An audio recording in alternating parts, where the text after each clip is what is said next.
Hello, I've just had a report from two members of public. Just get that from my face. Back a little bit. No, I've had two reports from two members of public saying that you've been here. They think your actions have been quite suspicious, videoing the security centre area on the right-hand side there. Could you tell me what your business is here today? I'm just testing my camera. You're testing your camera. So the reason, obviously, we're speaking to you today is obviously at the moment the counter-terrorism level is quite high. Do you realise that? Did you realise that was a question? There hasn't been an attack for a few years now, no? No, but the threat level is still considered to be quite hard. It's generally quite in the news, but if you're not, I've just educated you the fact that it is. Cool, okay, man. you understand that. Cool. And obviously some of the tactics that these people employ, unfortunately, is sort of reconnaissance. It's much what you're probably doing, taking some form of video footage. I'm not doing reconnaissance. Okay, but you can understand that your actions at the moment do look like that. Do you understand that?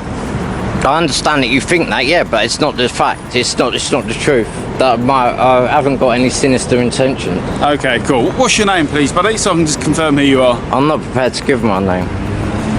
Well, if you can allow me to confirm who you are, then I can establish your identity, and in which case, after that, then I can confirm the fact that you may or may not be obviously doing what you're doing reasonably. Even after user 1 clearly explains that he's just testing his camera, the officers don't slow down or take a moment to understand. They immediately jump to the usual line about the current counterterrorism situation, bringing up reconnaissance as a concern. Suddenly, filming a building that's photographed every day by tourists is treated as suspicious just because someone reported odd behavior. Rather than checking whether the situation actually matches the report, the conversation quickly shifts to collecting user 1's personal information. The officers aren't acting on a specific offense. They're focusing on gathering details that could later be used to justify the stop. The exchange moves fast, leaving little room for clarity or explanation, and the original purpose of filming gets completely overlooked. Because if you don't confirm who you are, then that's going to put some doubt around your identity, in which case that's going to start to make me a bit more suspicious about your actions, about what you're doing here today. However, if you're willing to give me your name and I can identify who you are, then we can take a step forward about what you're doing is reasonable or not. So, one, can you give me your personal details, and two, do you have any photographic ID, please? I don't have any photographic ID, and I can't give you my details. I'm in a public place. I'm going to explain it just one more time for you, okay? Yeah, okay. So, obviously, your actions have been reported to me by two members of public. It's deemed to be suspicious. I've told you around, obviously, the threat level in terms of terrorists at the moment is quite high. I'm not a terrorist. So, I'm telling you that's the threat level. I'm not saying whether you're a terrorist or not. I'm also telling you, obviously, your actions around one of the main security buildings in London is also deemed to be suspicious, and an easy way for me to establish whether or not what you're telling me is the truth would be to establish your identification. So at the moment, you're making me a lot more suspicious and starting to sort of ground up a few more grounds of whether or not I think what you're doing is reasonable or not. I'm not doing nothing wrong. I'm in a public place. I've got no sinister intentions. I understand what you're saying. This looks suspicious. I'm not prepared to give my name. You're not prepared to give me that? No, and I won't change your mind either. So you can do what you want. Why is that? Well, I told you why. Because I'm in a public place and I'm doing nothing wrong. What really stands out here is how the officer treats privacy itself as suspicious, simply because user 1 chooses not to give personal information. It's presented as though that refusal proves something is wrong. That flips the usual logic completely. In public, people are normally free to go about everyday activities without having to identify themselves. Unless there's a clear legal reason to end this situation. The officer doesn't even mention a law or power that would require user 1 to share his details. Claiming that the only way to verify the truth is by getting his identity misunderstands how accountability works. Officers are meant to rely on what they can actually observe and on lawful grounds, not on whether someone volunteers their name. This approach shifts the focus from real behavior to compliance, which isn't how public interaction should function. I'm just saying I know my rights and I don't have to provide my name. Okay, mate. What's going to happen at this point? Always I'm after you to put the camera down because you're going to be searched, okay, for this moment. So I'll ask you to put the camera down. You're going to be stopped and searched under the Terrorism Act, okay? Fine. Do you understand that? I understand fully. That's in your property with that name and address. Is that you? And if it's not, why have you got it? Yeah, that's me, yeah. That's you, fantastic. Have you got a date of birth, please? You have, no? And what is your name and address, please? So I can confirm that's you, It as is me. opposed to... So It what's is the me. name and address on I'm it? telling you, that's me. I know the address on it. I'm not giving you my details. I've confirmed that's my name and address. I've gone So what further is than the I name wanted and to. address on here? I know the name and address on there, man. I'm not confirming it.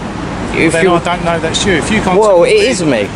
Well, you can arrest me then, can't you? And we'll sort it out back at the station. It is me. I'm not telling you. Why are you being so difficult? I'm not being difficult. I don't have. You're being extreme. I'm exercising my rights. Okay. You've got ID. It's in my bag. You can run a name check. You've got what you wanted. The moment user 1 refuses to share his personal details, the officer's tone changes, and they quickly move to talk about stop and search powers. What's concerning is the order of events. Physical control is taken first, and only afterward is the Terrorism Act mentioned as the reason. Under Section 43 of the Terrorism Act, officers can search someone if they reasonably suspect involvement in terrorism, but that power isn't meant to be used as a way to assert authority during a disagreement. It's intended to look for items connected to terrorism, not to go through someone's personal papers or correspondence without cause. The officers keep pressing for his identity. User 1 points out a simple fact.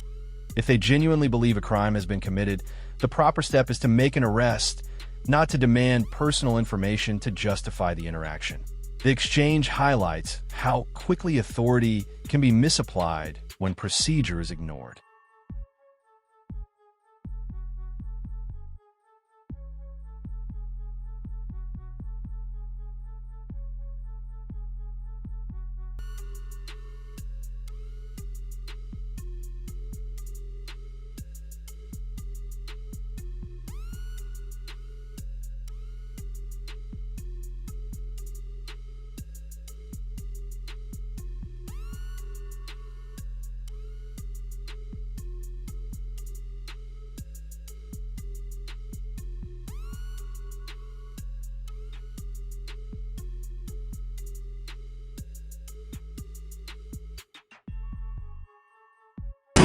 Some main Arabic film scripts as well.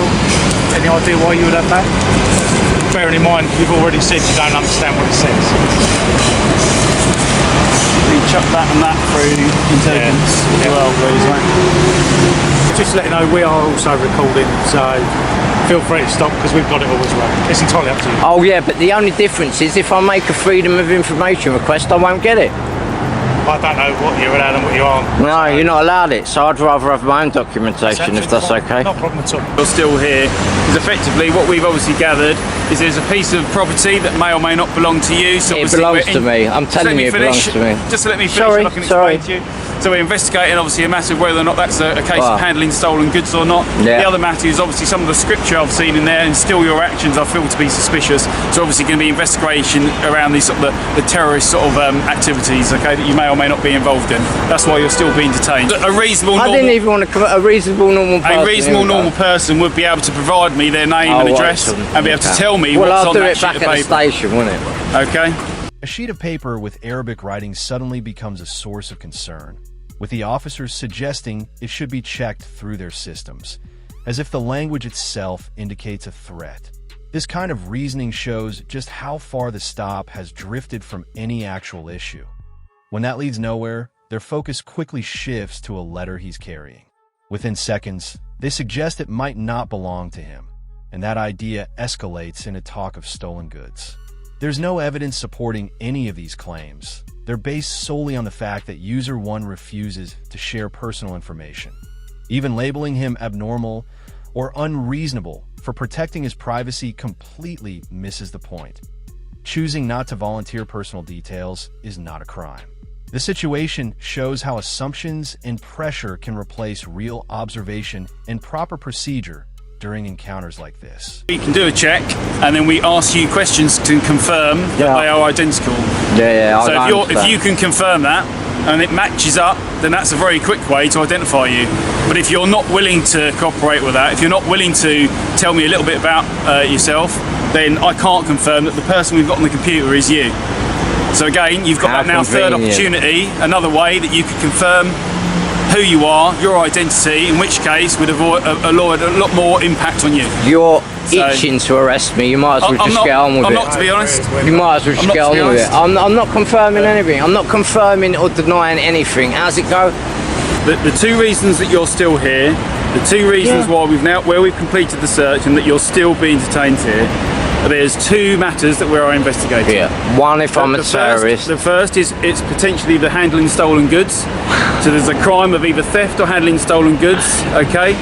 You could confirm that whether that property is yours or not simply by providing your details, which is a very simple, reasonable thing to do. And the other matter is obviously we're still looking into the terrorism activities, because obviously the scripture you've got, the actions you've displayed. What scripture? It's not scripture. Even after the search turns up nothing, user 1 is still being held, which immediately raises the question: on what grounds is he being detained instead of being released? The officer's explanation quickly shifts again. Now they talk about possible theft based on a letter, even though it isn't connected to any offense, while also pointing to Arabic writing on a piece of paper and suggesting it could be linked to terrorism. This is a major problem because simply having Arabic text or religious writing cannot justify a terrorism suspicion. Treating a language or a piece of writing as evidence of extremist activity isn't policing based on behavior or facts. It's pure speculation. The focus moves away from observable actions to assumptions, which undermines the fairness and legality of the stop. If we can sort those two inquiries out, then you don't get arrested. If we can establish it's not stolen goods, you go on your way. If we can establish what's on there is all innocent, then you still go on your way, don't you? For the record. But that is all down to you providing your details and being cooperative. Okay. All the while you're not being cooperative makes it more suspicious and it'll take longer. Okay. Well, the only thing I can prove is I'm not handling stolen goods. Who cares about that if you've pulled someone up for terrorism? Who cares about the handling stolen goods? I could start looking into who you are, confirm who you are, in which case it could help actually. Really? Yeah. So you can confirm I'm not handling stolen goods, but I might be a terrorist. Yeah, right. There's some marked scars on you that, if you want to show me your right arm, that'd be great. I'll take your jacket off if you wouldn't mind. Okay, You want me to- you don't need to do that. That might confirm it's you. I need to see your whole arm. You just swap around that way. There we go. And also the back of your head. Back of my head? Yeah. Back of your head. By this stage, it's clear the interaction has turned into a pressure tactic. The message is simple. Give your personal details and you can leave, refuse, and an arrest becomes a possibility. That's not how the process is meant to work. An arrest must be based on a real offense and a clear need, not used as leverage to force someone to hand over personal information. The situation drifts even further from its original purpose when the officers demand that he remove clothing to show scars on the back of his head. Search powers are meant to check for items connected to an offense, not to inspect someone's body out of curiosity. There's no clear connection between the scars and the suspicions they've raised, which makes the request seem arbitrary rather than investigative. It highlights how quickly encounters can shift from proper procedure to undue pressure.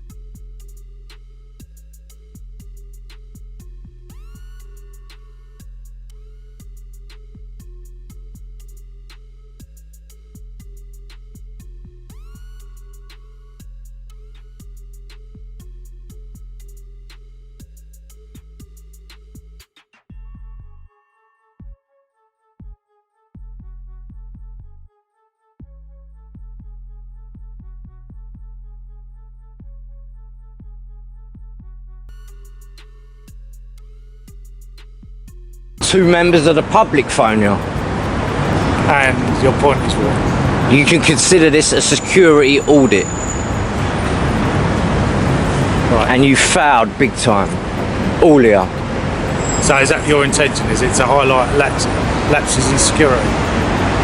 Not necessarily, but I think I just have. You're Okay. displaying isn't normal behaviour in my mind. I've been doing policing probably for the last, excess of 20 years. So I'm fairly experienced in how You sound like an nice people guy. sort of behave and react. Yeah. And this This doesn't seem quite normal. Want to waste your time as much as we don't want to waste our own time. That's why we can't understand why. Well, we're waiting on CCTV now, aren't we? The stolen goods aspect of this, which now we know didn't exist, but at the time, because of you not being very cooperative, it made it very suspicious. Why do you feel the need to carry on filming? I'm documenting this encounter. No, you just keep Your film. What becomes clear here is that the entire encounter is being driven by the initial phone calls, not by anything the officers have actually observed themselves. A report from the public can justify a check, but it doesn't automatically give officers the right to detain someone or treat them as a suspect. Instead of pointing to a specific offense or observable behavior that meets a legal standard, the officer relies on saying the situation doesn't seem normal to him. That's a serious problem because policing powers aren't meant to be based on personal impressions. Once an officer relies on what feels unusual rather than what the law allows, the line between reasonable suspicion and opinion starts to vanish. Even waiting for CCTV to see if something might eventually show up only reinforces that the stop is based on assumption, not facts. Two members of public approach us, which is why you initially stopped today. Do you understand that bit? I understand. Okay, so the second bit is where you're filming, obviously the entrance, as like my colleague pointed out, a number of members of public come in. Should complaints come in, and they haven't as yet, I'll be quite clear in that, no one's made a complaint as yet, but should a complaint come in around the fact that they feel either intimidated by that, or they find that your behaviour is either threatening, alarming, or is going to upset them in some way, then there could be some other offences that could be considered. So you could be liable to offences under the Public Order Act, or effectively breaching the Queen's Peace, both of which are arrestable, and you could end up at a police station. So just something to consider. Because under the Terrorism Act, I've never been stopped under the Terrorism Act. Footage under the Terrorism Act. You need to film this. You need to review the footage on there, mate. Yeah, because we need to be happy about what you're filming. Okay, and unfortunately, we will be viewing it now. You want to do that now? Yes, All yes. right. The final step in the encounter, according to User 1, is that his camera was seized. This is a serious action that normally requires clear legal grounds. Cameras can only be taken if they're believed to contain evidence of a specific offense. But throughout this interaction, the officers struggled to identify any offense at all. Their reasoning shifted repeatedly, from terrorism concerns to possible theft, then to public order and breach of the peace. What stands out is how quickly the officers moved away from observable behavior and relied instead on assumptions. A public report became the starting point for suspicion, but rather than checking whether anything unlawful had actually occurred, the encounter kept expanding into new possibilities whenever the previous theory didn't hold up. Ordinary things, a camera, a letter, even the language on a page, were treated as if they might hide some